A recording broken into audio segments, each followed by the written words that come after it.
সদ্য সমাপ্ত বাংলাদেশ প্রিমিয়ার লিগের বিপিএল-এর চিটাগং কিংসের হোস্ট হিসেবে কাজ করেছিলেন ইয়াশা সাগর। তবে আসরের মাঝপথেই বাংলাদেশ ত্যাগ করেছিলেন কানাডিয়ান এই মডেল।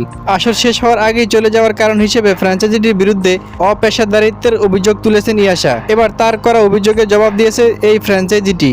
গত বুধবার 12ই জানুয়ারি গণমাধ্যমকে দেওয়া এক বিবৃতিতে চিটাগং বলেছেন, বাংলাদেশ প্রিমিয়ার লিগ বিপিএল-এ চলাকালীন চিটাগং কিংসের হোস্ট হিসেবে কাজ করা ইয়াশা সাগরের অপেশাদারের আচরণের জন্য আমরা হতাশ এবং তার প্রতিবাদ জানাচ্ছি। ফ্র্যাঞ্চাইজিটি কর্মকর্তাদের কাছ থেকে কোনো অনুমোদন ছাড়াই বাংলাদেশ ছেড়েছেন ইয়াশা সাগর, যা তার সঙ্গে করা চুক্তির স্পষ্ট লঙ্ঘন। ফেসবুকের দেওয়া পোস্টে চিটাগংয়ে কাজ করার সময় তার নিরাপত্তা নিয়ে উদ্বেগের কথা জানান তিনি। এমন অভিযোগের ভিত্তিহীন বলেছেন চিটাগং। ইয়াশা এখন দাবি করেছেন যে তিনি বাংলাদেশের নিরাপত্তা নিয়ে উদ্বিগ্ন ছিলেন। সত্যি যদি এমন হতো তাহলে তিনি কেন 1 মাসেরও বেশি সময় এখানে ছিলেন? কেন তিনি টুর্নামেন্টে সম্পর্কিত সকল কার্যক্রমে অংশগ্রহণ করেছিলেন? এটা স্পষ্ট যে তার হঠাৎ দেশ ছাড়ার কারণ নিরাপত্তা নিয়ে উদ্বিগ্ন নয়। চিটাগং কিংসের সঙ্গে করা চুক্তি ভঙ্গ করে ভারতের লিজেন্ড 90 টুর্নামেন্টে যোগ দেওয়া তার পূর্ব পরিকল্পিত সিদ্ধান্ত ছিল।